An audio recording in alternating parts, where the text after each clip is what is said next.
Welcome to the Boneyard with Steve Robertson. As always, I am your good friend and host, Steve Robertson, here on the Hump Day edition of the Yard. It's actually Tuesday evening. I'm trying to get this show done before we go to bed Tuesday night. I know many of you will be traveling on Wednesday to Grandma's house, getting ready for Thanksgiving.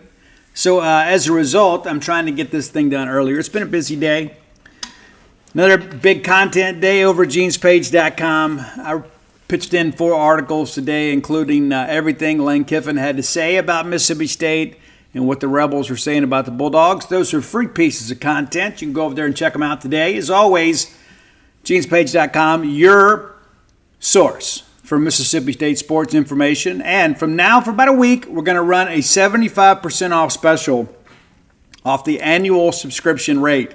If you're a monthly and you've considered being an annual, you can convert.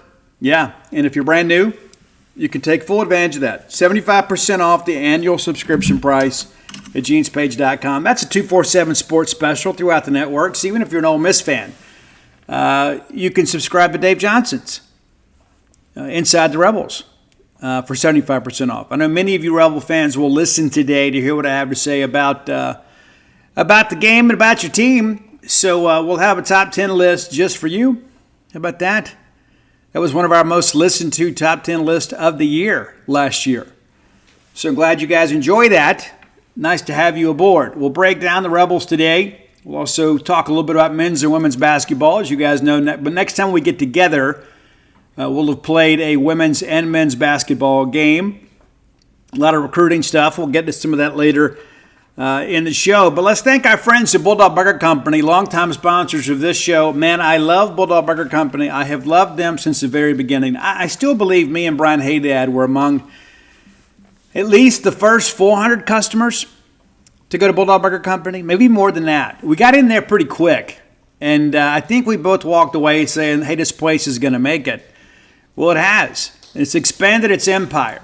Now, three great locations to serve you: University Drive in Stark Vegas, Gloucester Street there in Tupelo, Lake Harbor Drive in the Ridge and Flowwood area. Have the spring rolls as your appetizer. They'll make you and everybody around you better looking. We all need more of that.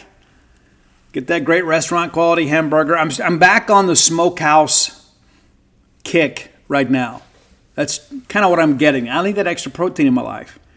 In addition to that, too, you can get that chocolate shake or that Shipway's bread pudding to go.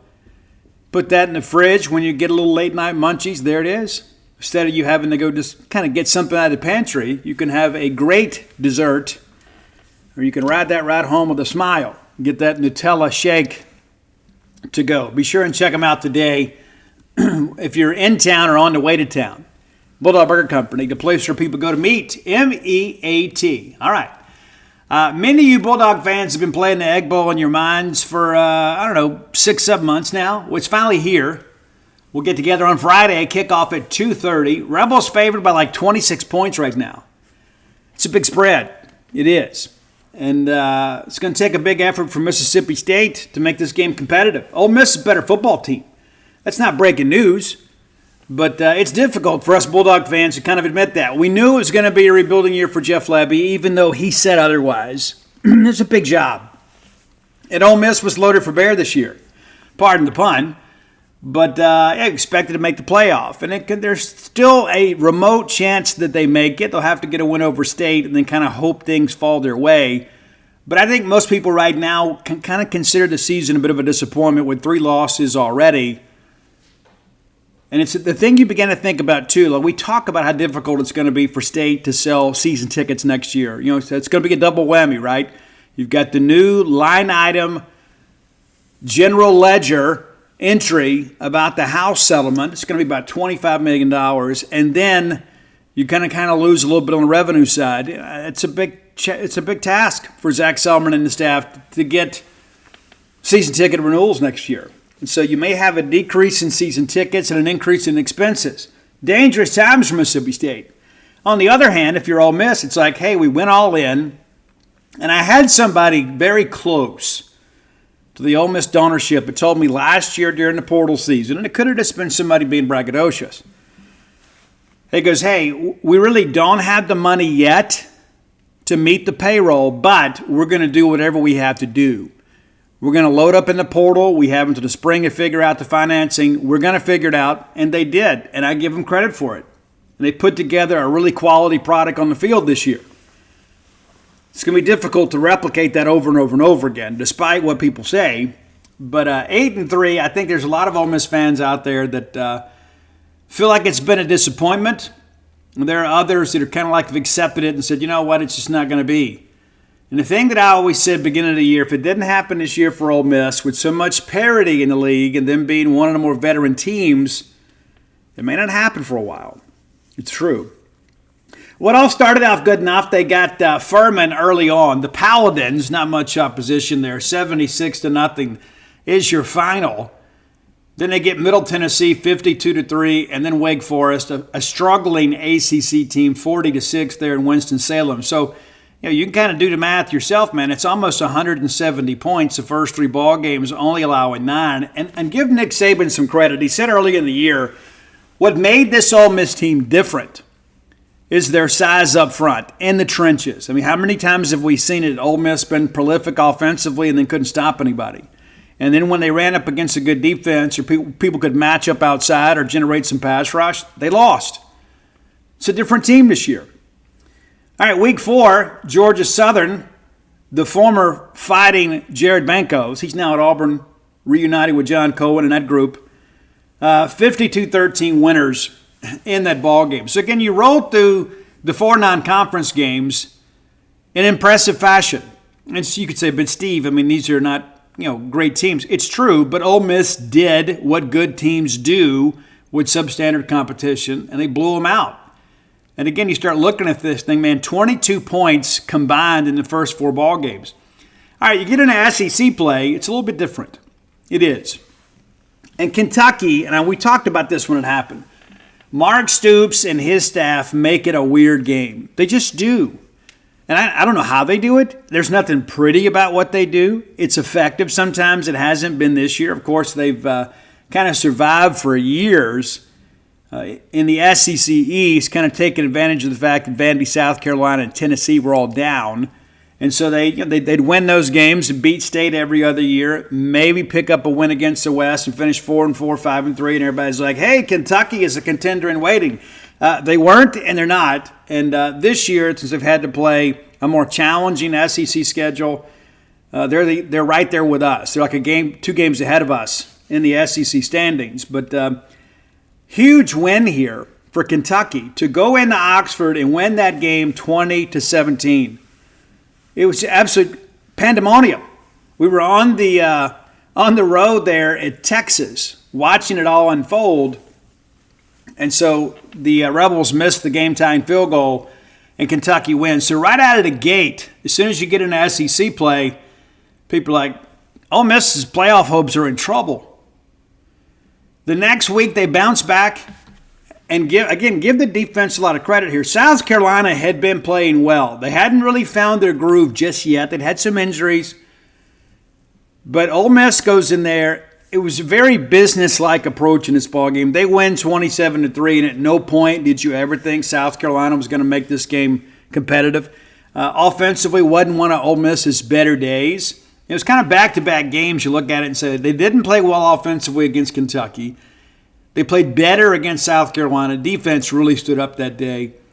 And then you got to go to LSU.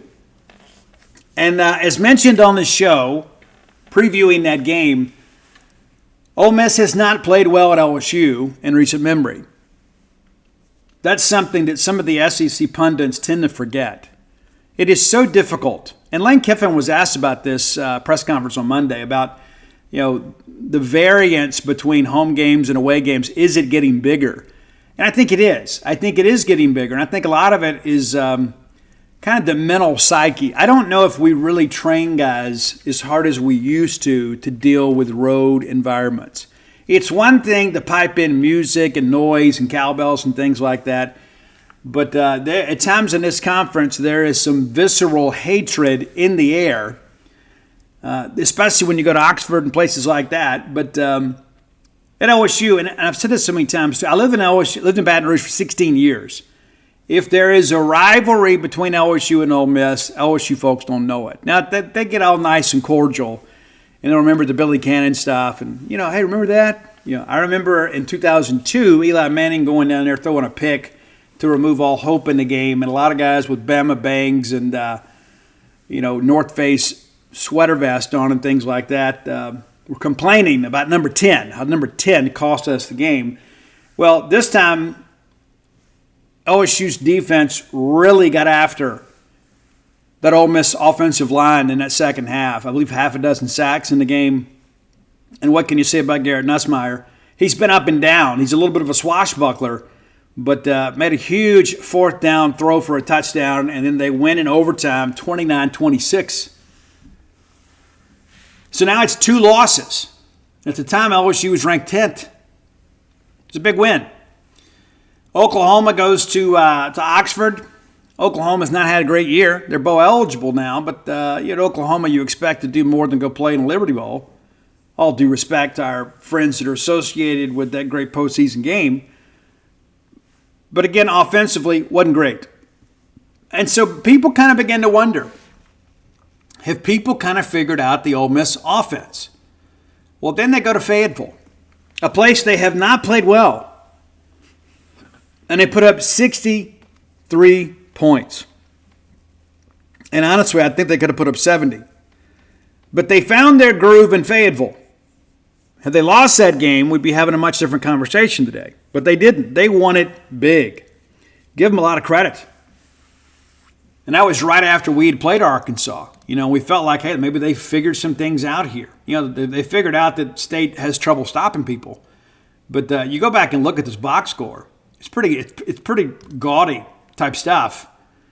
Ole Miss puts in 30 first downs and 562 yards passing in the game. Nearly 700 yards of offense, 694 in an SEC game against a bowl-eligible team. It's not like they just did it against, a Vanderbilt team, years ago that wasn't very good. It's a rivalry we're going to miss. But that was an impressive win. And I get it, Arkansas is just kind of fair to Midland. But when you go put up almost 700 yards of offense and nearly hang 70 on somebody in their own backyard, that's impressive. I don't care who it is. Especially, it's not like they're playing Furman. Playing Arkansas, a team that's kind of giving them trouble. I remember last time they went up there, Arkansas ran all over them. But they figured it out. The next week, what many people thought would be the silver bullet to Ole Miss's playoff hopes, the Georgia Bulldogs. And guys, I tell you this, if you watched that game, and many of you did, at no point did Georgia look like the better team. Ole Miss really play well. They get out to, it's a 7-0 game. Right out of the chute, Georgia goes right down and scores, and then, because Jackson Dart throws a pick. It gets hurt on a play. Georgia scores. They bring in the backup quarterback, and he leads Ole Miss right down the field. And they tie it up, and you start thinking, you know what, hey, it may just be Ole Miss's day. Turns out that it was. Rebels win 28-10, one of the biggest wins in modern history. And it legitimized Ole Miss in the minds of many as, hey, these guys are a legit playoff contender. Yes, they lost to Kentucky. Yes, they lost to LSU. But they've beaten Georgia. Now they can control their own destiny. With that in mind, they get the open date, a chance to prepare for Florida, a struggling Florida team. Of course, Florida beats LSU, so you got to take them a little more seriously. And so the Rebels roll into Gainesville and lose. We talked about that beginning of the year, about that may be a trouble game for them because, and as reiterated last week, there are some venues, no matter the quality of season the home team is having, like going to LSU, going to Texas A&M, going to Florida, those are still hostile environments. And Ole Miss found out pretty quick. Guys, it was a really, really tight ball game. And, of course, I think Lane Kiffin made some mistakes, not just taking the points. And you get down 7-0, you come back and tie it up on that long pass to Trey Harris, who was probably played his last down as a Rebel. I think it's pretty safe to say. A lot of discussion about that in media. It's just, kind of a recurrence of the same injury, and you hate that, right? Wish him a full recovery. Well, then Ole Miss gets the lead 14-7 after the Caden Lee touchdown catch and run. And then right before the half, Florida scores again, 14-14.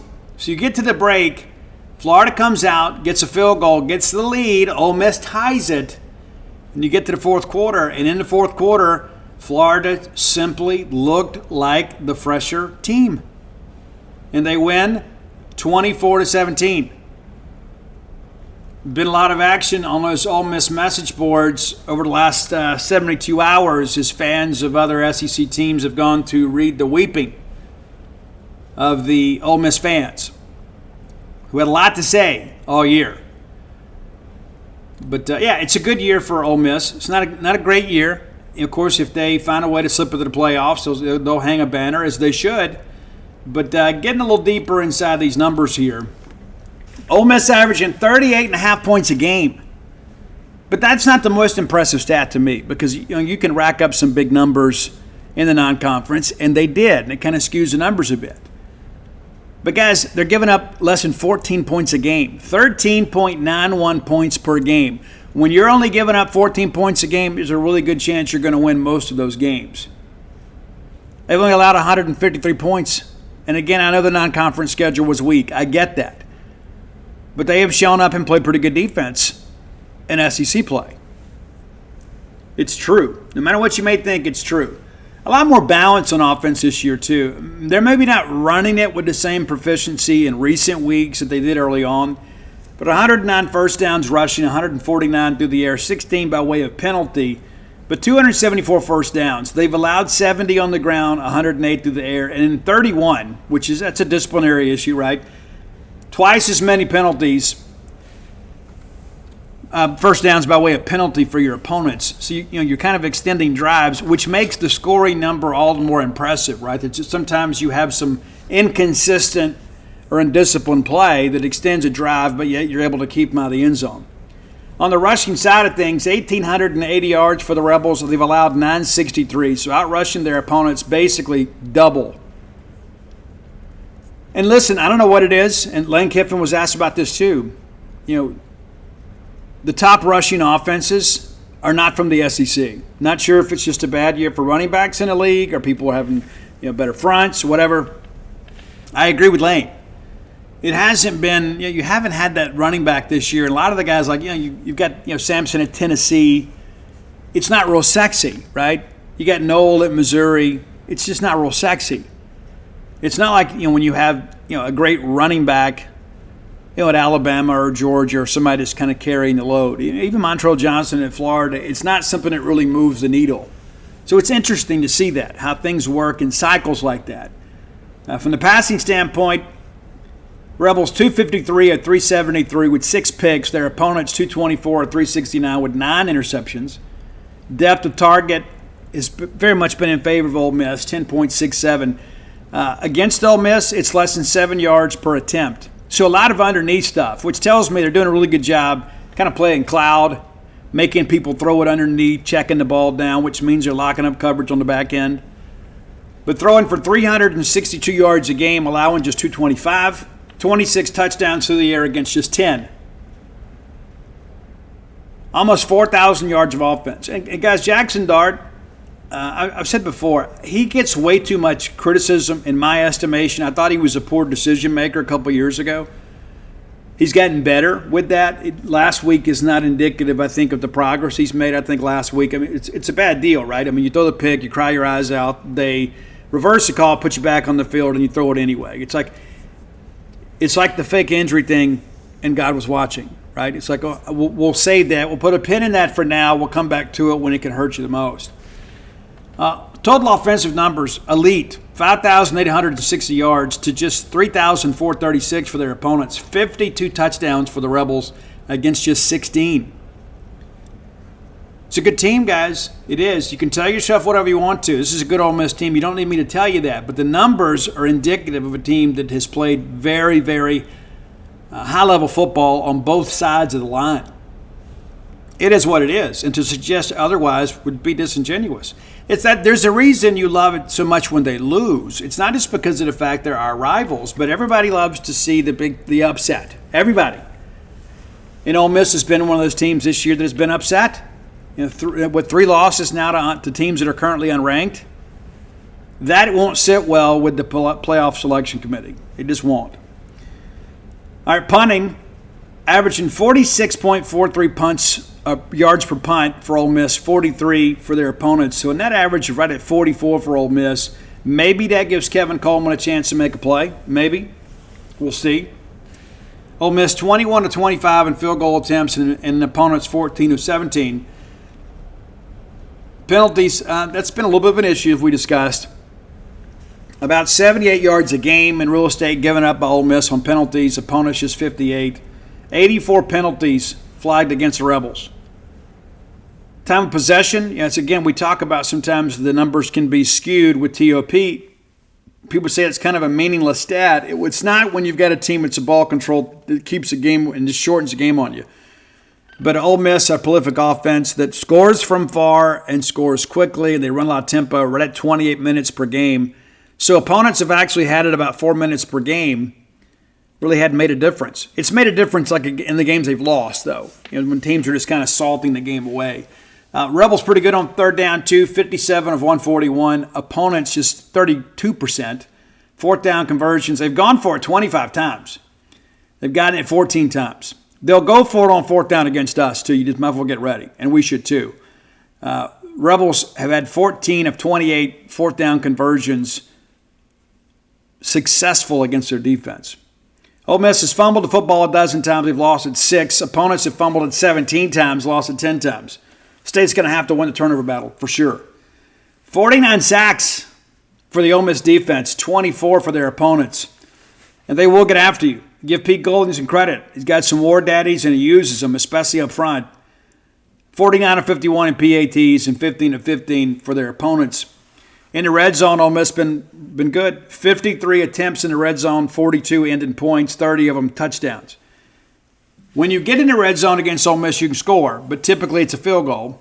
20 of 28 trips in the red zone end in a score, and only 13 of those the touchdown variety. Looking at some individual numbers here, we'll start with rushing, because here's something that I don't think anybody's really talking about. We talk about how poorly we have played against the run. And if you read the Ole Miss line of thinking, they have not been especially good in run blocking. Lane Kiffin said it himself. Been very good in pass pro, not good in run blocking. And then you look at this depth chart at running back, it's not great. And so you think about that. That could be an area that should be a strength for Ole Miss. It has been for most teams that have played Mississippi State. They've been able to line up and run the football against us. But with Ole Miss's injuries at the running back position and the offensive line's trouble in run blocking, perhaps that ends up being maybe a bit of a wash. If you can make them a little bit one-dimensional and match up on the outside, maybe you make a game of it. I just don't know if you can get pressure on Jackson Dart. He's a mobile quarterback. I've told you guys before, I'm impressed by the guy. I think he does a good job. But Henry Parrish Jr. is out.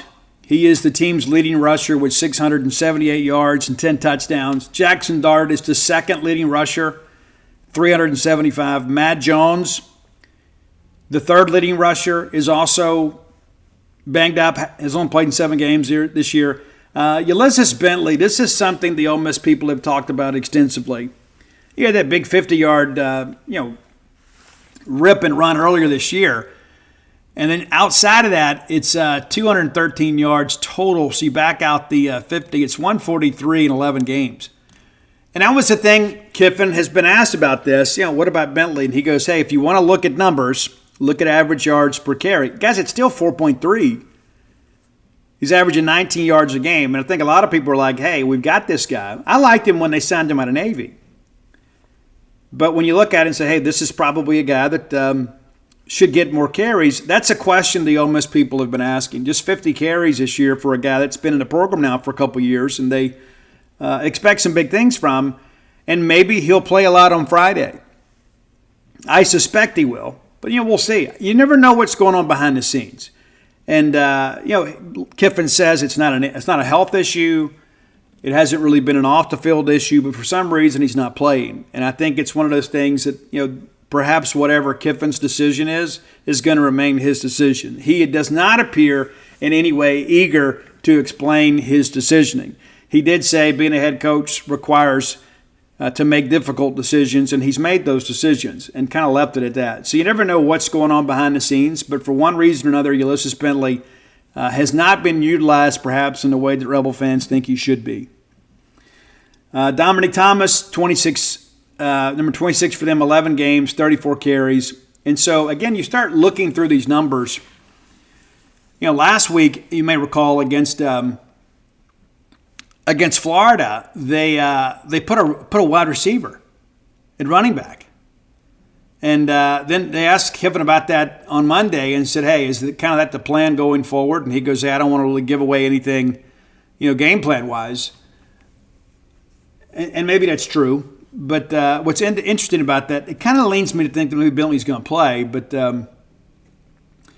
you look at this, Micah Davis, 11 carries for 27 yards. Dominic Thomas, 3 carries for 20. J.J. Pegues had 6 carries for 19 yards. And I'm sure in short yardage we're going to see a Matt Jones just 1 for 4. And again, he's been banged up some this year. So it's a running back room that has some question marks due to injury and just kind of this mystery behind this whole thing with Ulysses Bentley. I wish I had some inside information for all involved, but we don't. We just don't know what they're going to do. But I suspect it'll be all hands on deck on Friday. It's an important game. It is what it is. I mean, the only chance you have to make the playoffs is to beat Mississippi State and then allow the traffic to kind of clear around you. And you got a good weekend last weekend because of all the chaos in college football. It could be another chaotic weekend, and maybe you benefit from it if you're Ole Miss. All right, Jackson Darts played 11 games, 235 completions with 339 yards. He's thrown 6 picks and is completing right at 70% of his passes for 3,732 yards and 24 touchdowns. Right at 340 a game. Austin Simmons is a young man that was a big part of that Georgia game. Played in 8 games this year, 18 of 31. Played some mop-up duty as well. Thrown a couple of touchdowns. Walker Howard, who has not played a meaningful down this year at Ole Miss, and I'm told that he won't. We expect him to be in a transfer portal as soon as it opens. Good chance he'll land somewhere else in the SEC, but he's appeared in 2 games and thrown 2 passes and hasn't seen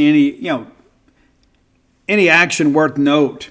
And this is a young man, obviously, that has some connections to Mississippi State. And so, the Howard family is a big part of our family, right? And so you hate that for him. You hated, number one, that he went to Ole Miss in the first place. But people have to do what's best for themselves. But he's been to LSU, transfer, goes to Ole Miss for what was reportedly a very lucrative NIL deal. And now he's not playing. I'm told it's for reasons not related to football. And not that he's been a problem, just coach's decision, right? That's just, the coach has just decided that he prefers Austin Simmons in backup situations over Walker Howard. Not sure what Kiffin's reasoning is, but he's the coach, and he's won 9 games this year. But, you can expect Walker Howard to be in the portal immediately once the portal opens. And we wish him and his family the absolute best. All right, from the receiving standpoint, we talked about Trey Harris. Big play guy. Like a lot of people talked about him. Guys, he's missed 3 games this year due to injury. And according to reports, he's had this groin injury that has kind of been a nagging deal for him. And then in the Florida game, it happened again. The same injury gets hit in the same spot. So in some respects, he's kind of back to square one. And again, you hate that for a guy, especially a guy as talented as he. But he'll get a chance to play in the NFL. I don't think there's any question. 60 catches this year for 1,030 yards. And think about that. He's 3 games short of everybody else and leads by 240 yards over the second leading receiver. 7 touchdowns. That's a big play guy that will not be available in the Egg Bowl on Friday. Caden Lee has been a very good Robin to Harris's Batman. 46 grabs, some 190 yards, a couple touchdowns. Real speedy guy. Jordan Watkins is a guy that's had some good games against Mississippi State. 37 catches for him, 7 touchdowns. Number 11, it always seems like on third down, like it's third and medium or third and long, they always kind of have a way to find him. You get him paired up with a safety, he does some good things. Juice Wells, that's one that I think that they probably feel like maybe they haven't gotten the ROI on this one. I know a lot of our people are worried about that. Juice Wells played 11 games, 27 catches, 521 yards, 5 touchdowns, but just 47 yards. And they threw the pass his direction on Saturday against Florida. I don't know if Juice cut the route off early or it was an option route. They were just not on the same page. But Juice has had a decent year, but it's not been, I think, what many people anticipated it being.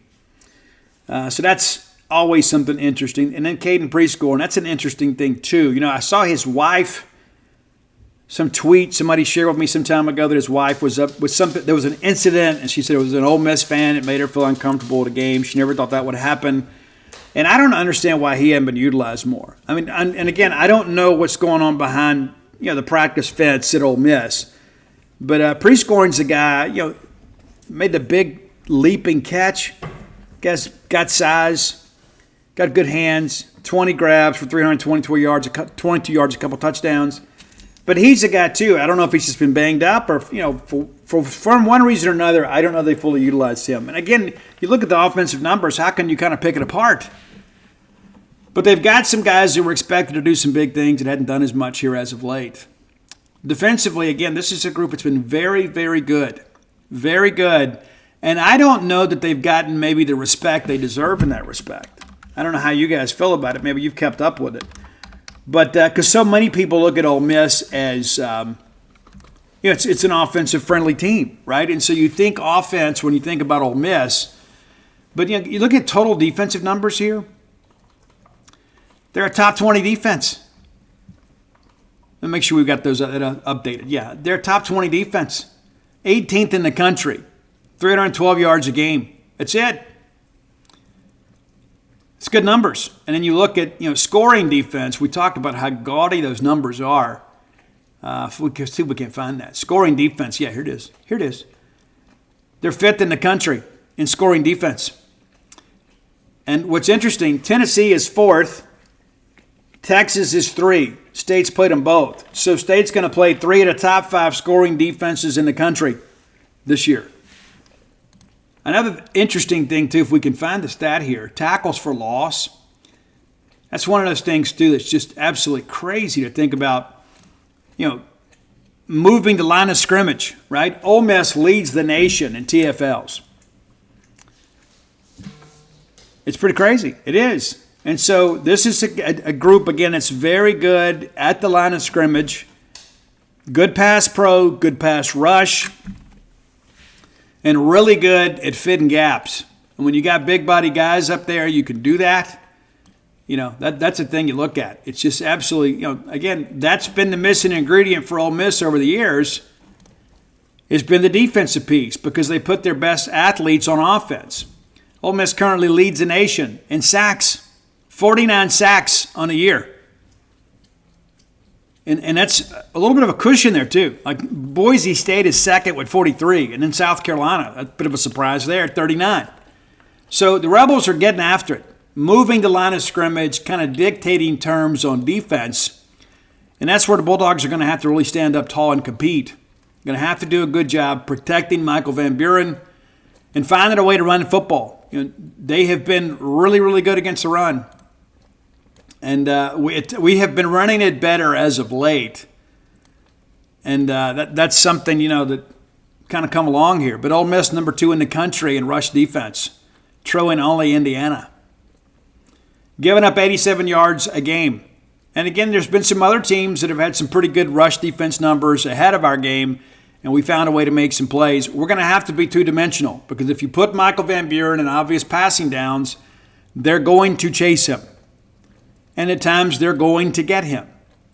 All right, looking at special teams numbers here. Frazier Mason, 28 punts on the year. We mentioned 46.43. He has a long of 65. 1 touchback, 12 fair catches, 11 over 50. Maybe he can outkick the coverage. Caden Davis, 21-25, 84% conversion rate on the field goals. Everything under 30 is automatic. And then he's missed a couple from 30 to 39, missed one from 40 to 49, and missed one 50+. He does have a long of 57. I think that came against LSU. Kickoffs, 81 kickoffs from Caden Davis. 70 of them are touchbacks. So pretty good proficiency there. Mike Baker, a couple of kickoffs, only 1 touchback. But, Caden Davis will be the dude. Looking at the return numbers here. Punt returner Micah Davis has done much of this, 17 punt returns for 102 yards. Not really anything explosive there. One return of 26. So you back that out, and you can see the average it's really not anything spectacular. Jordan Watkins has fielded 3 punts for 24 yards, averaging 8 yards a return, and one of those for 17. Kickoffs, they have not returned it a lot. Micah Davis, 5 returns for 113 yards, a long of 30. And then Daquan Wright, 1 for 21, and Matt Jones, 1 for 7. That's probably a squib kick. But 7 returns for 141 yards, and ironically, 9 returns for their opponents for 141 yards. So it'll probably be a game of touchbacks in that respect. But again, this is a good Ole Miss team, and anybody expecting Ole Miss to just kind of roll over and play dead, it's probably kidding themselves, right? Now, I would love to sit here and tell you, okay, here's the deal. Ole Miss had a very emotional loss. It's a short week against a team that's very angry and hungry for a win this week. It's also senior day at Ole Miss, and maybe that didn't mean as much when you feel like you've got more to play for. And a lot of people have continued to tell them, hey, you still got a chance, you still got a chance. And I think that's probably true. I don't think it's a great chance, but again, like we discussed, I think you got to beat Mississippi State or there is no chance. You beat State and then hope some other crazy things happen. And, we'll see what things look like when the playoff rankings come out, and perhaps they'll be out before we finish the show. But the reality of all this craziness in college football, nobody knows for sure what is going to happen.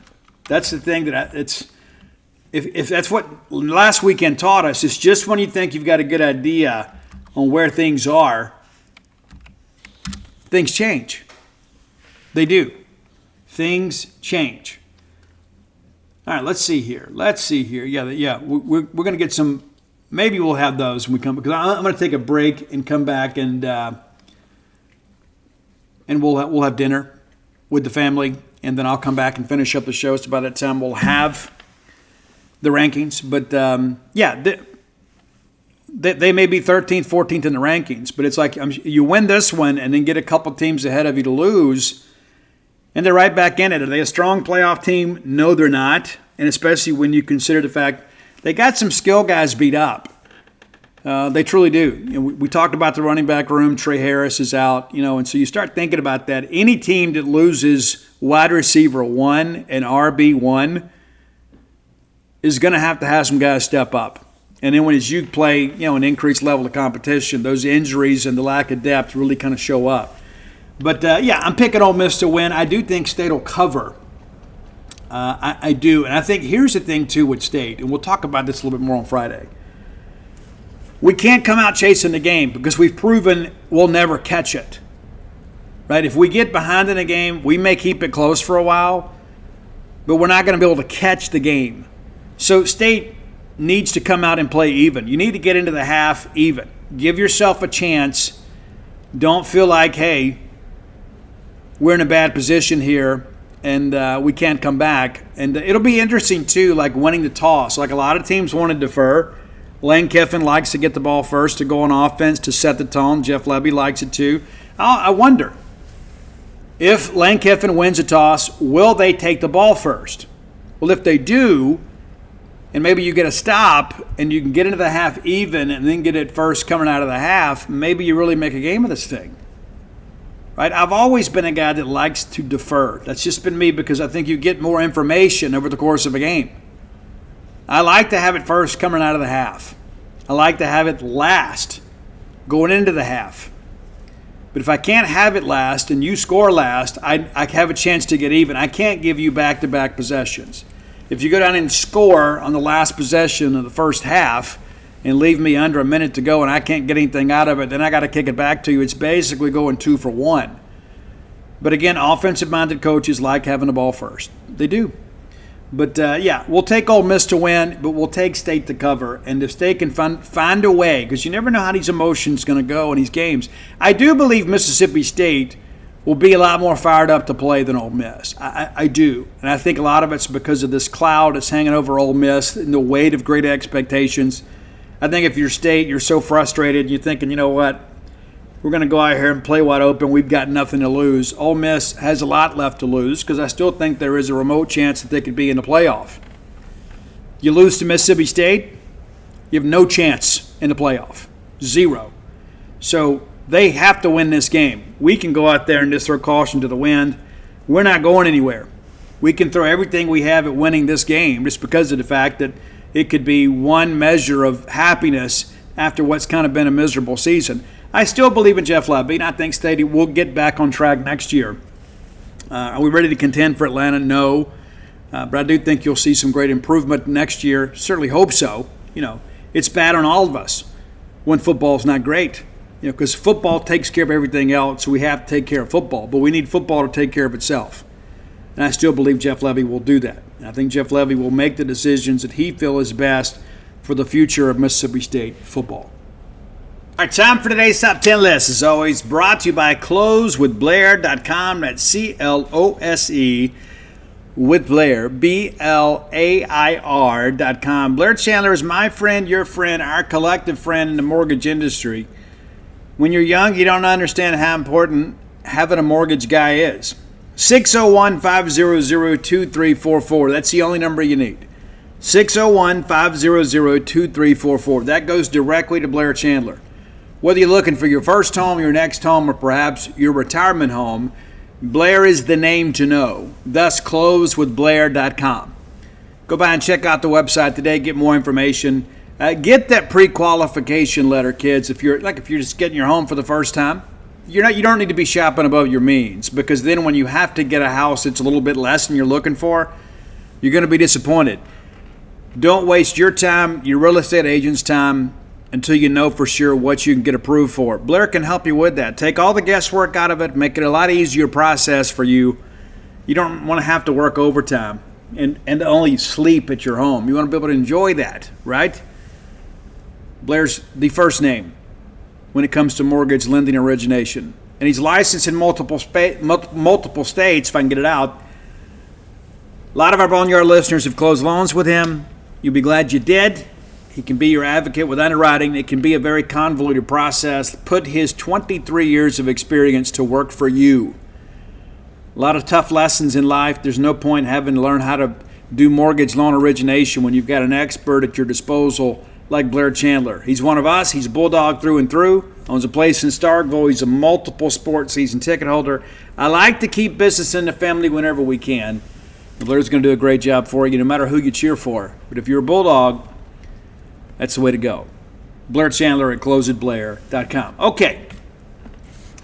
Sometimes I like to find obscure things to talk about on our top 10 list. So today, top 10 songs written and recorded by Warrens.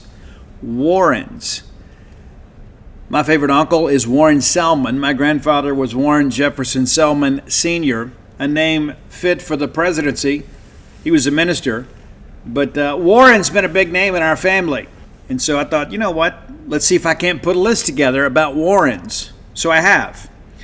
Number 10, it's the punk rock group from Orange County, California. It's the Vandals. I know Coy Welburn will be excited about this.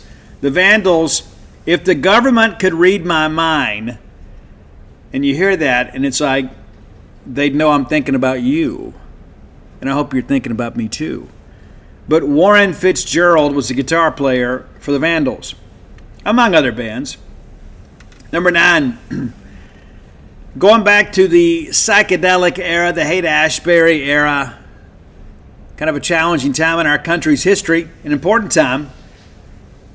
Big song. I think it might actually be a cover. I'm not exactly sure, but the Grassroots had a great song called Let's Live for the Day.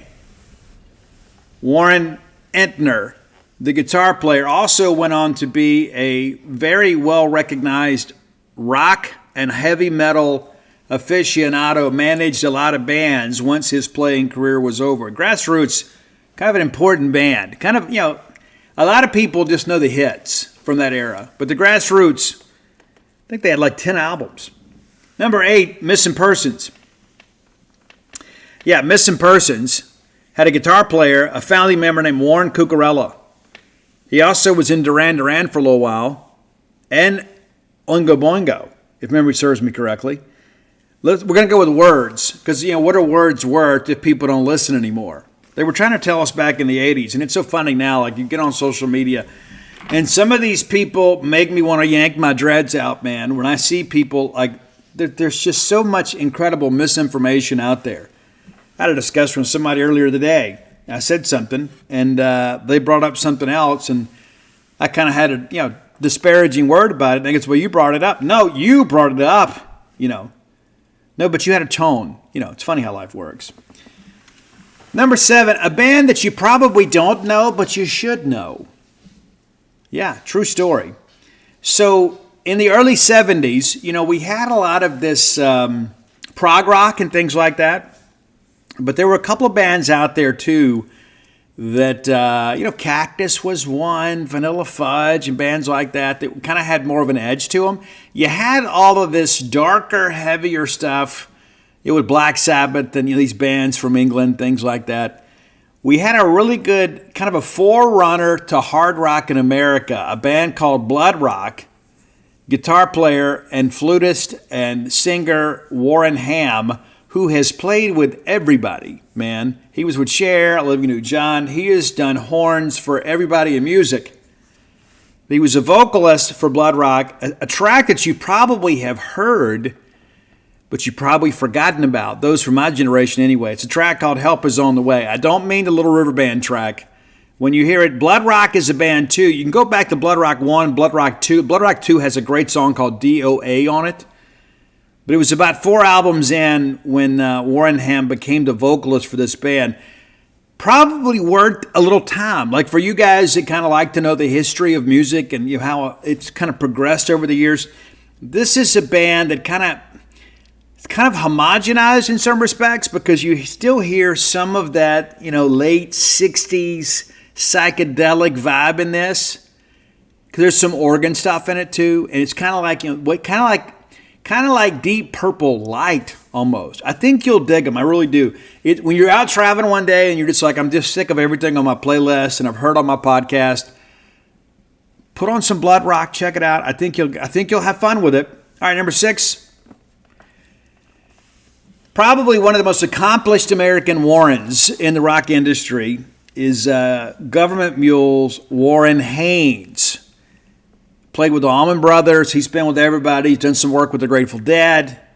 Best known for founding Government Mule. I saw them open for the Black Crowes at the Marquis de Lafayette in Lafayette, Louisiana. Absolutely blew me away. Absolutely blew me away. I didn't know anything about Government Mule. I was there to see the Crowes, and Government Mule came out there and just absolutely rocked the show. It was great. And we're going to go with a great track called Rockin' Horse that Warren Haynes actually co-wrote with the iconic Greg Allman. Yeah, how cool is that, man? Great, great, great song, too. Rockin' Horse from Government Mule. I know B.J. Cummings will be excited about that. All right, number 5. Some of you wrestling fans will recognize this. And when it first began to kind of make the rounds, people thought it was Rage Against the Machine. It was not. It's the Chris Warren Band singing Are You Ready?, which is the theme from D-Generation X. The Chris Warren Band did a few walkout tracks for bands of WWE fame, but this may be the most recognizable. The DX theme, Are You Ready? I love it, man. I love DX. I got 2 words for you. Yeah. All right, number 4. No list of rock aficionados and rock musicians. There was a lot of debate. Did he belong in a Rock and Roll Hall of Fame or not? A lot of people felt no. I kind of come down with yes, but I'm still a little salty that Motley Crue's not in. It took so long to get Foreigner in. There's a lot of bands out there that deserve to be in a Rock and Roll Hall of Fame that are not, and there are a lot of artists that are in the Rock and Roll Fame that have no business being there. I could make some of those same claims about the Max. I'm just saying. But nevertheless, I'll be nice. But it's Warren Zevon's Werewolves of London. We're going number 4, Werewolves of London. I know I'm not going to do it. I probably could, but I'm not.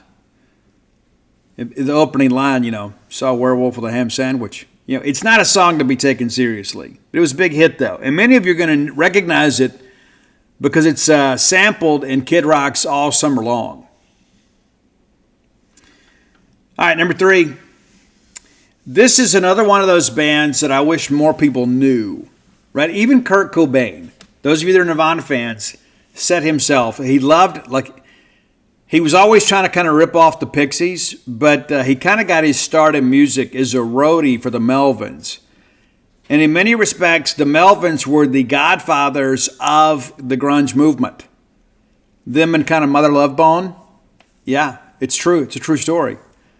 But, the Melvins were the first to kind of do drop D tuning. And, man, it's kind of a noisy, full sound with them. And sometimes they're just a three-piece. And you think, how in the world are they making this much racket as a three-piece? And a lot of it's just because of the guitar work.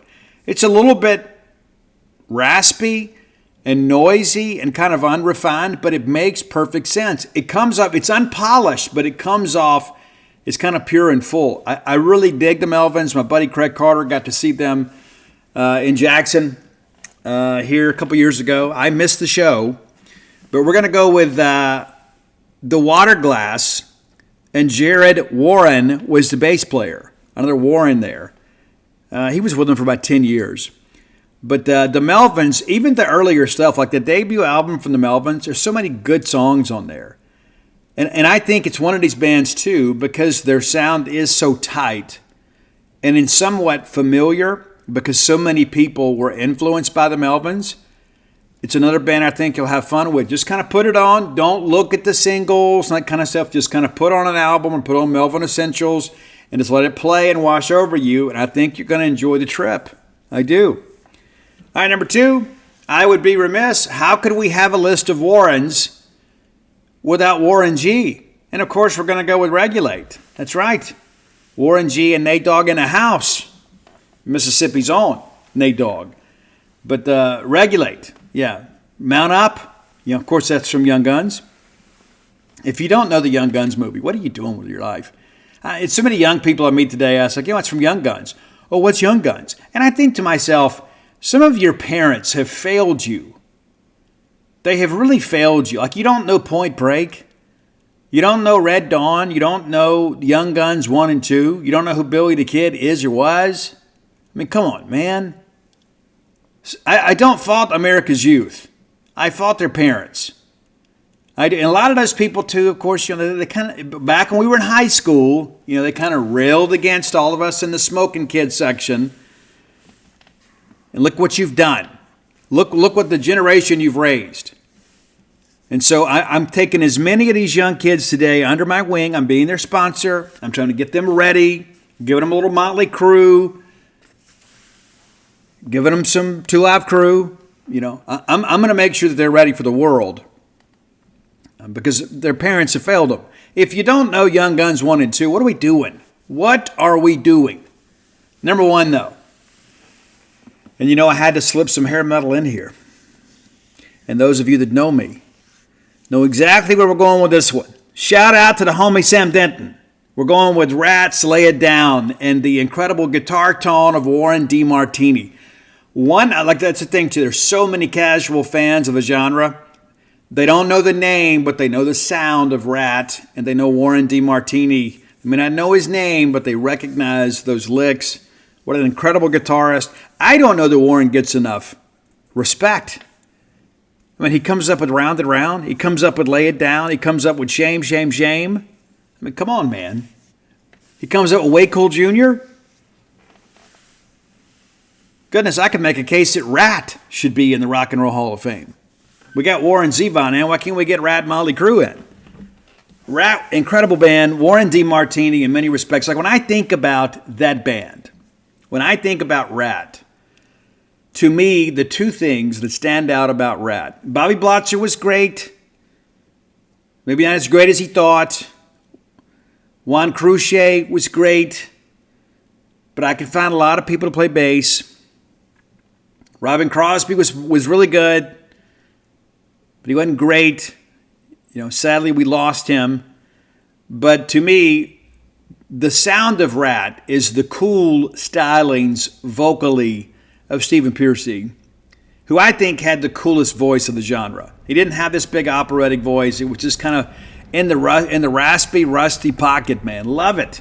And then Warren DeMartini. I think, honestly, I think if you had Steven and Warren, it didn't matter who else you had, because you had one of the better guitar players of the genre and one of the coolest singers. So Rats, Lay It Down. It's your number one track today. I feel like I'm talking a little bit loud. Lay It Down. And for you wrestling fans, too, that used to watch, Mid-South, it became UWF and all that good stuff. Jake the Snake Roberts and those guys had like the rock video. Lay It Down was the soundtrack. Well, remember when Jake the Snake and Humongous were tag team partners and they won the belts? Remember that? They did. They won the belts. Pretty cool stuff. So there you go. That's your top 10 list for today. If you have ideas for the top 10 list, reach out, let us know. You'll be glad you did. We may just do them. We'll even give you credit if you choose it. A lot of people reach out. We've already done those bands. We're happy to supply that list for you again, too. I want to thank Roy, as always. Roy got caught up today.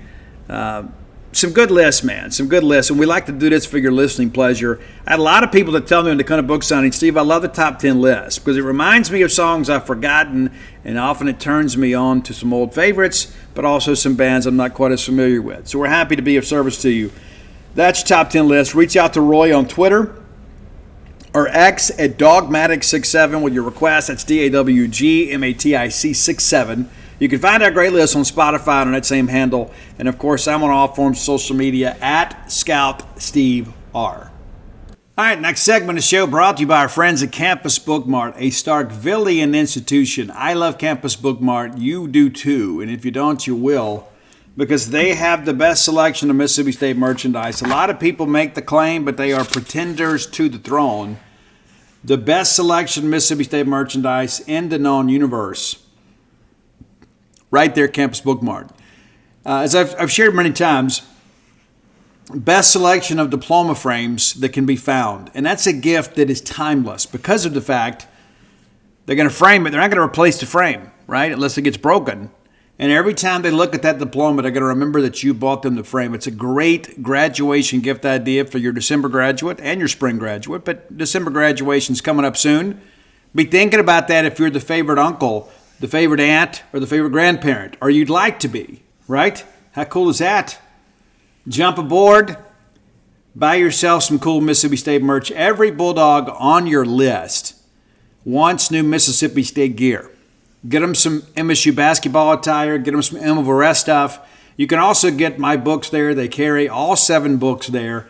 And if you use promo code BSR, which stands for Beautiful Steve Robertson, then you can get free shipping on all orders over $75, and you know it, every order less than $75, $75, absolutely incomplete. Absolutely incomplete. Okay.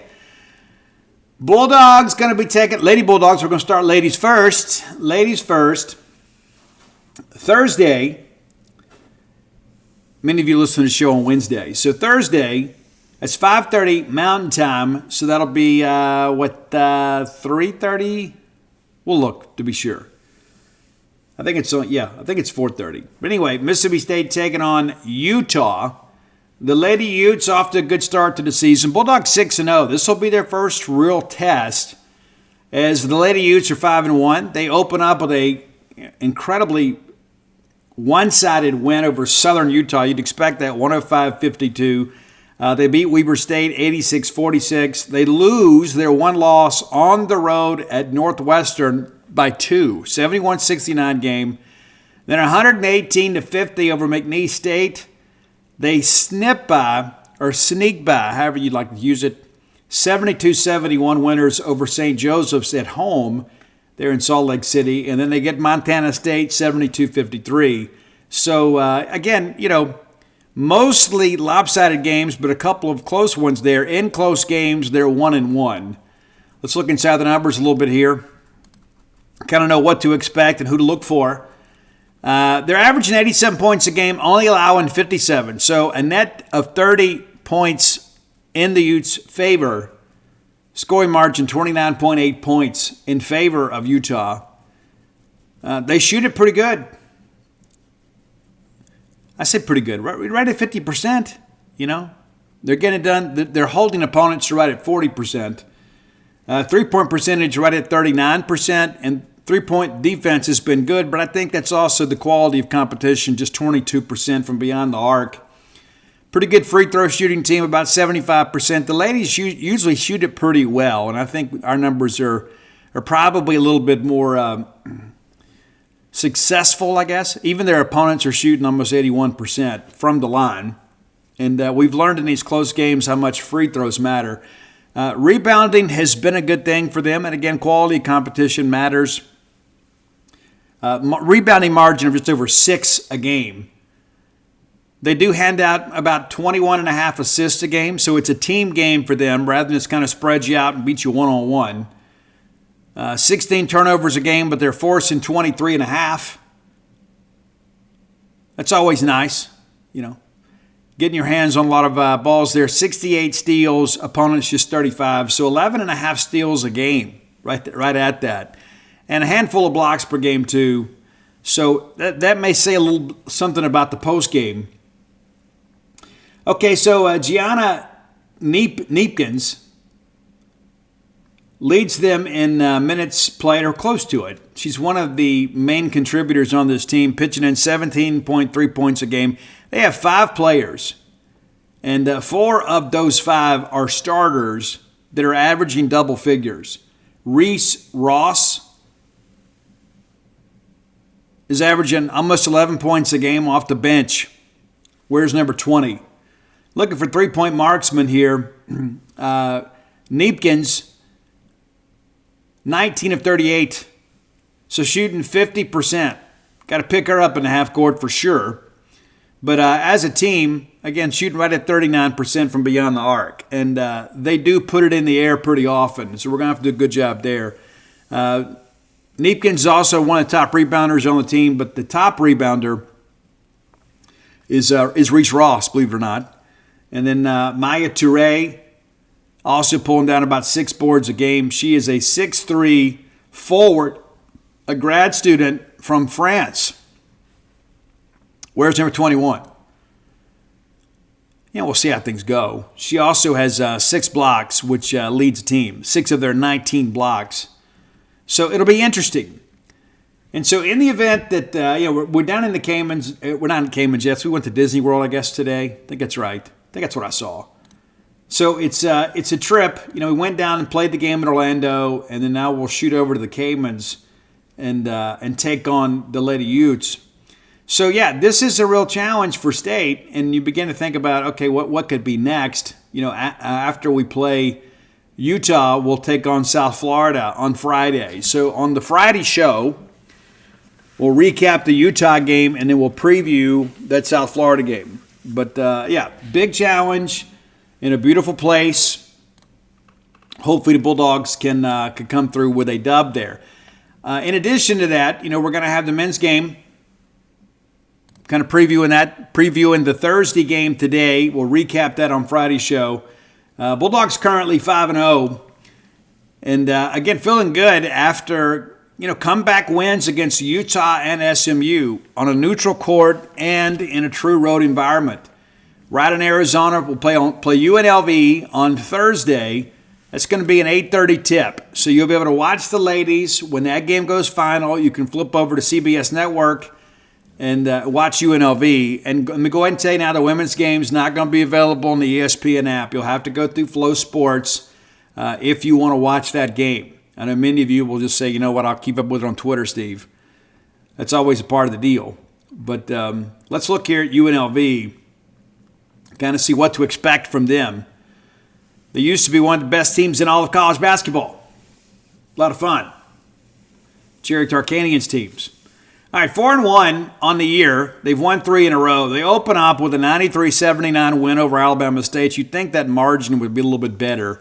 They lose to Memphis. Their long loss was an 80-74 decision. Memphis playing pretty good basketball here as of late. I know many of you will be at that game. 80-69 winners against Omaha, and they get Pepperdine 80-59, and then New Mexico State 72-65. So not quite as impressive.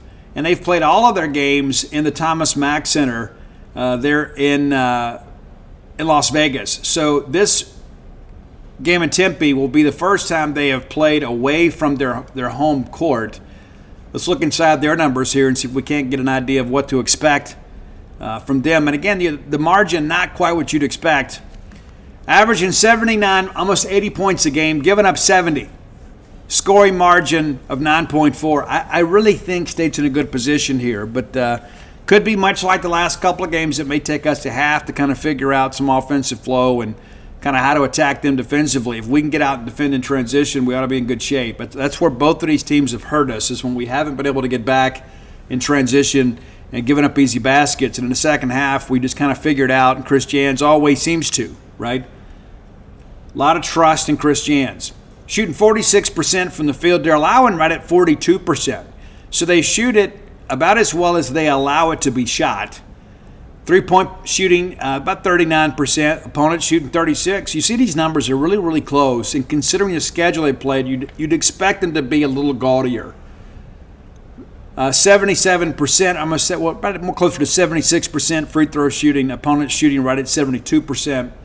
Rebounding, they're actually getting out-rebounded in these games by about a board a game. 172 for and 176 against. Dishing out 71 assists, their opponents 70. So it's pretty much, 6 one way, half a dozen the other. They turned it over 50 times and they've forced 70. So 10 turnovers a game for 14. So not huge numbers. Again, considering the quality competition, you'd expect these numbers to be better. 43 steals on the season, that's 8.6 a game. And then their opponents just 4.5. 20 blocks on the year, 12 against. Looking at individual numbers now. Deaton Thomas Jr. leads a team with 17.8 points a game. Also pulling down a couple of boards a game. Dishing out 19 assists on the season. Turned it over 6 times. So about 3-to-1, assist turnover ratio. Also 6 steals. Jalen Hills had a good year for him too. 14 steals for him. Dished out 15 assists and has a couple blocks. Jeremiah Bear Cherry. That's a name, right? Started all 5 games for them, averaging just under 15 points a game. He is a 6'11", 280-pound junior from San Diego, California by way of St. Mary's Catholic School. Has had some big games for them and appears to be, for a bigger guy, a really good free throw shooter as well. But against Alabama State, he was 10 of 11 from the floor. Also pulled down 11 rebounds. It's a good start to the season, no matter where you're from. He's in double digits every game except for that Memphis game. Just 9 points in that game. Pulled down 7 rebounds, so still somewhat effective. But he has been kind of the straw that stirs the drink. So I'm sure that they'll run some post, and that's what's interesting too. State not real beefy in the post. They may see that as a mismatch.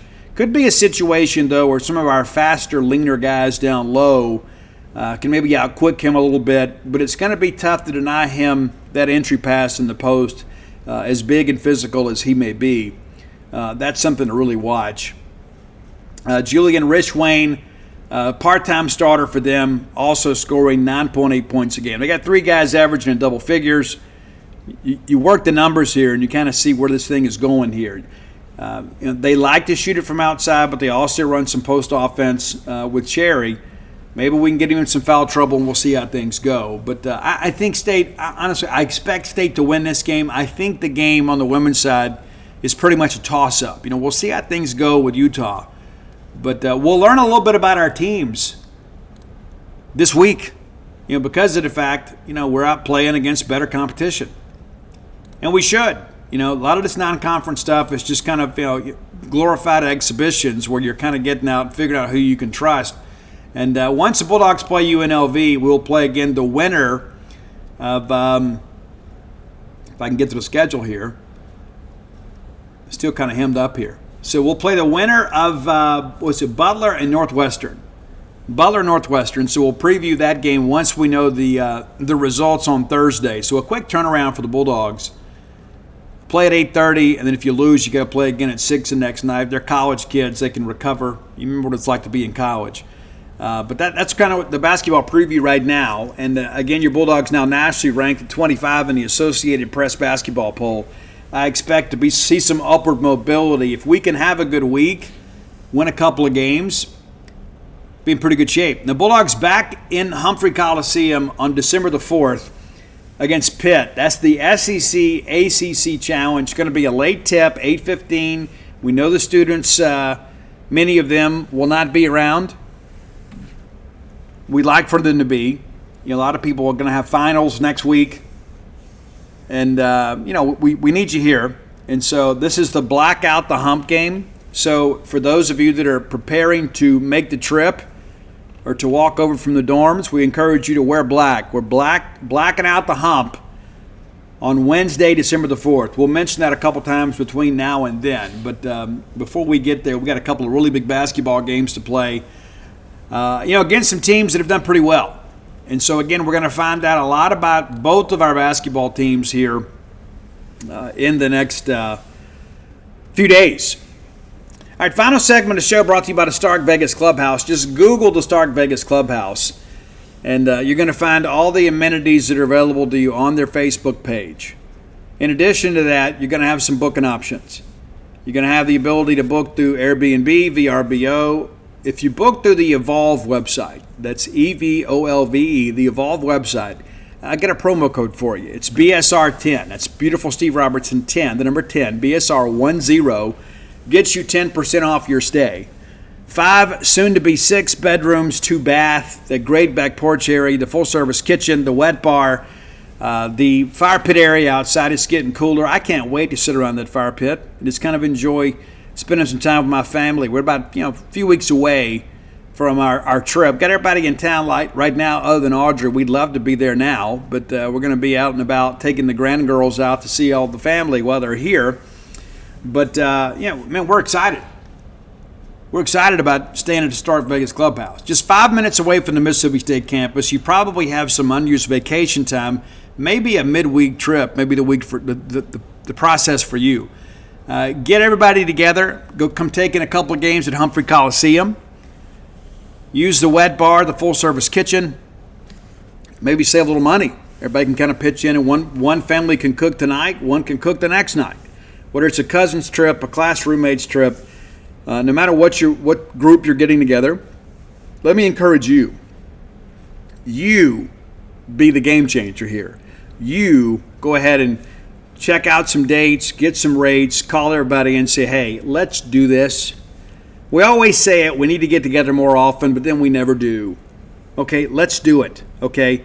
And rather than wait for everybody else to decide when it's a good time, you kind of say, hey, guys, this is what we want to do. I miss you guys. Let's all get together and stay at a great venue, the best place to stay in the Golden Triangle, and have a good couple days together. How great is that?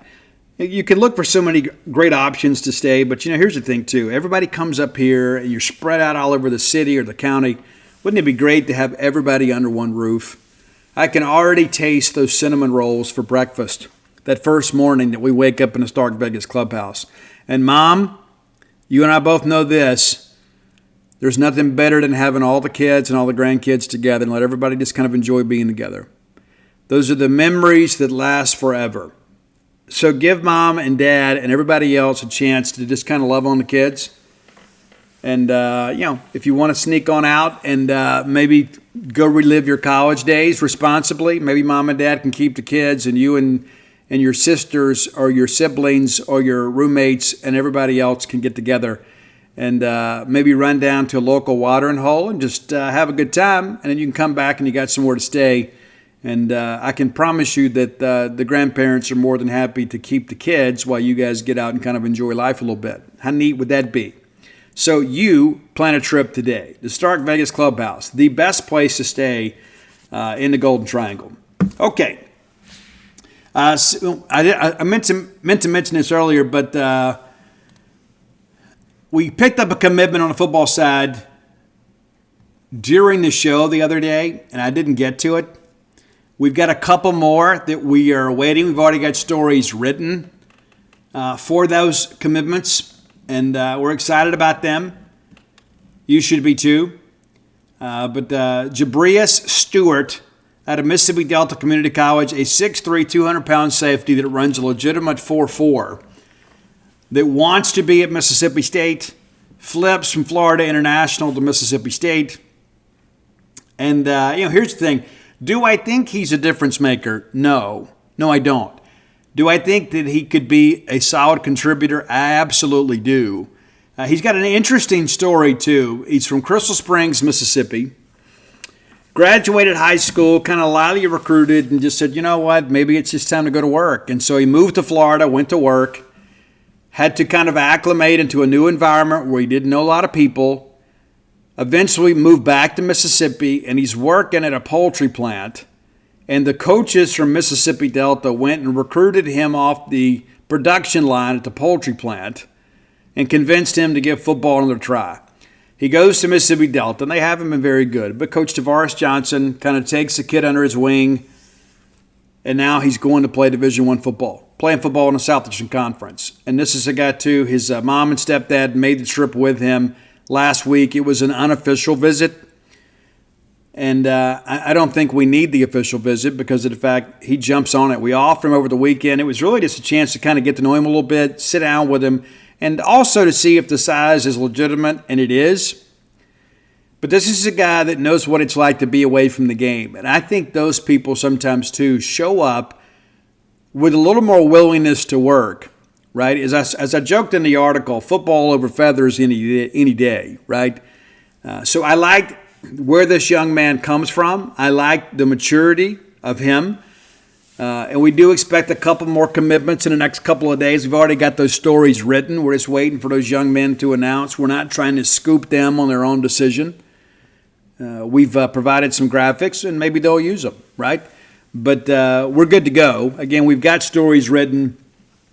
So expecting at least 2 more commitments this week from last week's visitors. And you can kind of go do some deductive reasoning of your own to kind of figure out who those players may be. But we're not going to share it. Now, Chris Johnson, a longtime committed to stay back in June, is no longer part of the class, and some people will call it a decommitment. I'm here to tell you it's an adjustment. And I agree with the decision.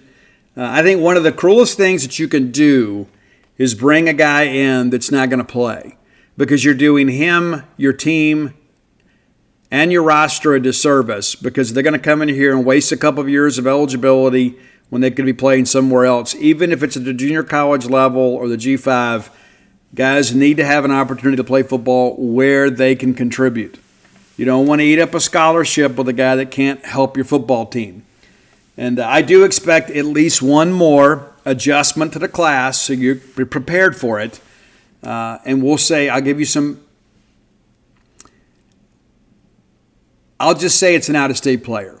Let's just say that. And so we're going to let the young man announce that himself.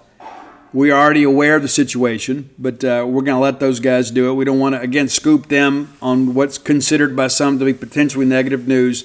Now, as soon as I put out that Christopher Johnson, he tweeted it out, and I retweeted it, and immediately people start thinking, oh, my gosh, what's happening? Guys, if you were a subscriber to Gene's page, you would know that there was a couple of adjustments coming. Now, one of them is in, and I went on the board and explained, hey, one of the adjustments is now public. But let's not use this as an opportunity to trash the staff. This is the right decision. This is best for all parties involved. Because how many times do we see it, right? You can't fall in love with guys and then they have a subpar senior year and you think, okay, well, maybe I can fix them. Let me tell you this, in this league, you can't. You just don't have time to fix them. It's one thing to take a guy that you know is developmental, and you kind of have that development plan in mind when you sign them. But when you think about defensive line, we're just not in a position right now that we can take scratch and dent players. We got to get guys that can come in and be solid contributors right away. That's how it has to be. Now, a lot of questions are going to come up as soon as the portal opens. Hey, Steve, who do you expect to go in the portal? There's a couple names that we already know, but we're not going to share those with you just yet because we got a big ball game to play, right? That's an important aspect of this. Now, one of the things I got a question earlier this week, just today actually, and he said, hey, Steve, I've been following recruiting for a while, but I don't know the difference between an official and an unofficial visit. Let me explain that to you, okay? That's what I'm here to do, to educate and inform and entertain. An official visit means that everything is all expense paid. So we have the official visit. We bring them up. We put them up in a hotel room. We feed them. We give them the tour, let them go to the game. We feed them again.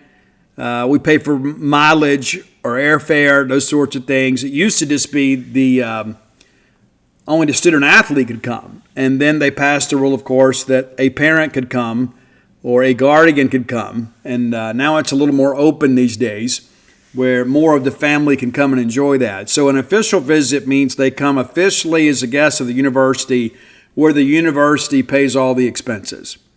An unofficial visit, and you can take as many of those as you want. It used to be official visits were capped at 5, but it's not like you can call up Mississippi State and say, hey, we want to come take an official visit.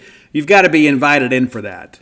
Now, if you want to be an unofficial game day visitor, then hey, you just pick up the phone and say, hey, we'd like to come to the game, and they'll give you a ticket plus 2, and they'll let you come unofficially. But you are responsible for your meals, you're responsible for your travel, and if you decide to spend a night, you're responsible for that too. The only thing that you're basically given by the university is tickets to the game. So every other expense comes out of your pocket.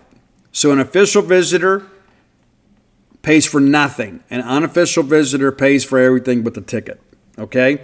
And there are a lot of guys. Any guy that comes to a game day visit is an unofficial visitor. It means they are a guest of the university, so there are certain rules they have to follow and that we in the media have to follow. Like we can't go up and interview a player during an official or an unofficial visit. That would be an NCAA violation because the university cannot promote a visit to campus through the media. Does that make sense? That's important to understand. And so anytime that you guys have those questions about recruiting, I'm happy to answer them. And so you feel free to hit me up and we'll talk about it on the show. There's only so many characters and so much typing I can do in a day.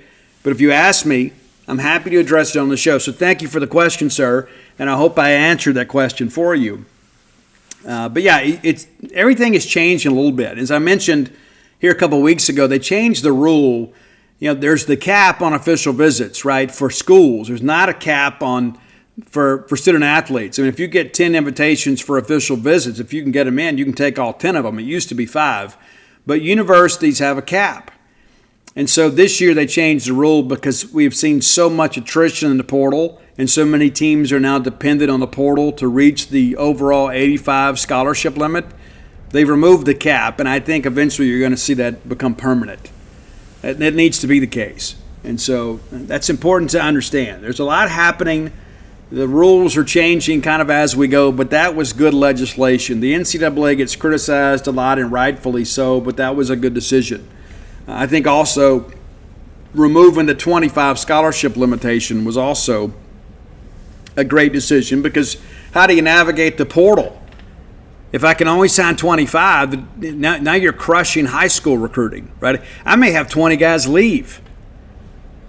And then I've got 20 guys that graduate. Well, I got 40 open spots on the scholarship rolls, and you're only allowing me to sign 25. I'm going to be short 15. So the NCAA kind of saw that happening and said, okay, listen, we need to remove this cap so teams can kind of replenish their rosters when they have guys that transfer out. Again, good legislation, right? Listen, I've always been for the transfer. I really wasn't for immediate eligibility unless both schools agreed, right? Does that make sense? I've always felt like there was not enough wrong with what we had before where you could transfer. The old rule used to be you transferred and had to sit a year. It was called the old residency requirement. You had to establish residency for a year before you were eligible to play as a transfer. And we had some basketball guys that Ben Howen recruited that were not SEC players. And I don't know, we figured it out until they got here. And they elected to transfer. There is no lower level in many respects, but they wanted to transfer to lesser programs. And so we had no objection to those guys playing right away. So this other school requests a waiver. We just sign off on it. It's done, right? It was good. And so there was nothing wrong with that. Let's say, for an example, you talk about football, right? So let's say, for an example, that you've got a guy that comes in here and plays for 2 years. He learns all your signals, learns your playbook, learns your formations, and then he transfers to a conference rival. Well, now all of a sudden, he can basically be a mole for them, right? He's a guy, maybe mole's not the right term, but he can be a guy that's got inside information that provides you with a competitive advantage over another player, another team. And so there was rules against transferring within the conference, and everybody said, hey, this is not right. Guys need to stay closer to home. Ladies need to stay closer to home. And used to, you would sign off on a transfer and say, hey, you can transfer anywhere within the conference or to anybody that we play in the next 2 years. And people felt that was a little bit too restrictive. So they changed the rule. But we become very, very, very, very student-athlete conscious. I've always been in favor of what's best for the student-athlete. I think we've overcorrected, though. There's just too much out there these days where there really is no protection for the schools. Really one of the only things that's made sense in recent years is we've narrowed the transfer portal windows. Used to, like in the infancy of the portal, let's say your head coach has to jump in a guy's hindquarters because he didn't give good effort in the practice. Well, he would just go run the compliance and say, I'm a transfer, I'm getting out of here. How dare that guy talk to me that way? And forget the fact that I've been a turd and I hadn't practiced hard. I'll show them. I go get in the portal. And they go get in the portal, and then all of a sudden they got 5 schools contacting them by the end of the night saying, hey, we'll give you $10,000 to transfer here. And now we've got, all of that kind of self-will run riot. So that's important to understand. So again, I appreciate the question. Always a lot of recruiting information kind of coming your way. And again, signing day a week from Wednesday, December the 4th, your high school, junior college guys will sign an FAA, a financial aid agreement. The NLI is going away, and so it's kind of important to understand that. That's a change too. It's so interesting. Like last year they were saying, hey, we need to set up a signing period where guys who transfer have some protection, schools have some protection. They can sign a letter of intent and be bound to the school and in the recruiting process. And it appeared that that was going to pass, and we've gone completely the other direction. Now nobody has to sign a letter of intent. It's not binding anymore. So we'll see. It's evolving times for college athletes and for college administrators and coaches out there. And I can begin to imagine how challenging it is to manage a college roster in any sport right now. It's tough, man, because you never know from one year to the next. It's almost like coaching in junior college. You just don't have guys that hang around for 4 years. Guys that come in as a freshman and redshirt and get bigger, faster, and stronger and learn more about the game. And then next thing you know, they're graduates of a university. That's a cool thing, right? But nowadays, if guys come in and they don't play right away, well, I'm going to just go transfer out. I'm going to see how much money I can get. I'm going to get out of here, right? And they just kind of reset it. And there are guys out there, too, and this is something nobody really talks about. How are we teaching these guys to manage their money? There are some guys out there that are going to make more money as student athletes and are going to make as working stiffs. There's some people out there getting 6 figures. They're not going to get 6 figures a year in their regular job. And so what do? How do you prepare for life? Those are things you got to think about. And I think school administrators have to do a good job and kind of acclimating those guys and teaching them to be responsible with their money, because next thing you know, you see it all the time now. The student athletes now, hey, it's good work if you can get it. It's like every time I turn around that, everybody is in Miami or everybody's in Las Vegas or everybody's in Hollywood, That's always something interesting to me. That's not a good use of your money, but hey, it's your money. Do what you want. But it's not going to last forever. All that understood. I'm a big supporter of college athletics, as you guys know. I just think that everybody needs to be responsible with what they do. And we have an obligation as the adults to help these young people kind of mature and kind of acclimate for life. If you hadn't done so, you can order your signed copy of The Dude from DutyNoubleBook.com. All my sports titles are there, along with When the Bottom Falls. It's a great gift. And as always, you can always get a copy of Flim Flam for your smart aleck Ole Miss coworker or brother-in-law. I'm happy to sign those for you, too. And come float with us at True Rest Float Spa of Starkville. It's a unique gift idea, too. We're running the BOGO. You can call 662-268-7601. Get a buy one, get one free. We had a guy today, a listener to the show, called and said, hey, I just want to gift this to somebody else. I want to support you guys, so I'm going to buy the BOGO, and you guys can just donate it to somebody of need within the Starkville community. That's a pretty cool thing, too. So we appreciate your support, and think that we got a good situation here. We think we can help you a little bit. Whether you've suffered with anxiety or chronic pain, or you just need a break, we may be able to help you. It worked for me. It may work for you. You get to float for an hour, get some solitude, turn the phone off, and just kind of have some chance to just let the body rest and let your mind rest. It's improved my mental acuity. It's done wonders for my stress and anxiety and depression and things like that. And again, it may work for you. So I encourage you, call Dana with any of your questions. Again, 662-268-7601. And come float with us. It's a great gift idea. It's a unique gift, too. And you never know. Chances are you know somebody that is somewhat impaired, whether it be mentally or physically or emotionally, that could use a break and a chance to just kind of relax a little bit. We may be able to help you with that. So come be a part of that at True Rest Float Spa of Starkville. Please follow us on TikTok, Instagram, Facebook. You follow everybody else, follow us too. We'd love to have you come be our guest. Well, let's get out of here. And listen, I love each and every one of you, even if you don't love me back. And Thanksgiving's coming up. It's a great time to be with family. I wish the Egg Bowl was on Thanksgiving. I think it's a great thing. Many of you disagree, and it's okay. But listen, enjoy your time with your family. We never know when it's our last Thanksgiving. And I can share with you guys this, man. My grandmother, Mamaw Selman, man, Margaret Jo Selman. Audrey is named Audrey Margaret after her. And I tell you, she made such a big deal out of Thanksgiving in our family, like all these small-town Mississippi grandmothers do, man. Nothing was better than going to Mamaw Selman's house for Thanksgiving. It was the biggest holiday of the year for us. And she got Alzheimer's and wasn't herself. And, we don't do Thanksgiving down there anymore. We don't. And I remember the last time that I saw her, and they told me, Steve, don't get your feelings hurt if she doesn't know you. And I remember looking at her and talking to her, and all of a sudden she got this look of recognition. And I said, Memo, do you know who I am? And she said, you're Stephen. And I said, yes, I am. I am. And I think it's one of God's greatest gifts that he's ever given to me, was to be able to have that Thanksgiving visit with her at the nursing home before she passed away, and she still knew who I was. And I miss her. I do. I really, really miss her, because she was the person in my life whenever I needed to call somebody and have somebody just tell me, baby, it's all going to be okay. She was that person for me. And maybe you're that person within your family. But enjoy your Thanksgiving. Enjoy being with the kids. Get out, play a little football, watch a little football, eat too much. We got plenty of time to kind of work those calories off. But let's not overdo it. But let's have a good time. But more importantly than the food and the fun is family. And if I can tell you, the biggest advice I can ever give you, man, and I know I give a lot on this show, is if you are estranged from somebody in your family, even if it's for a good reason, try to find a way to make peace and forgive. I believe the world would be a much better place if we offered forgiveness as often as we asked for forgiveness. I think that would change a lot in the world.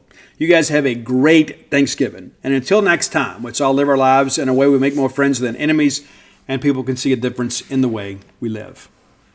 One more programming note, too. We're going to do the Friday show after the Egg Bowl. Yeah, so we'll do it Friday night for you guys. So there will be no Friday show because the Egg Bowl is going to be at 2:30. So I just figured, win or lose, we'll wait and do it Friday evening. And so to just be aware of that. And again, let's say it again, just because it's Thanksgiving. Until next time, let's all live our lives in a way we make more friends than enemies, and people can see a difference in the way we live.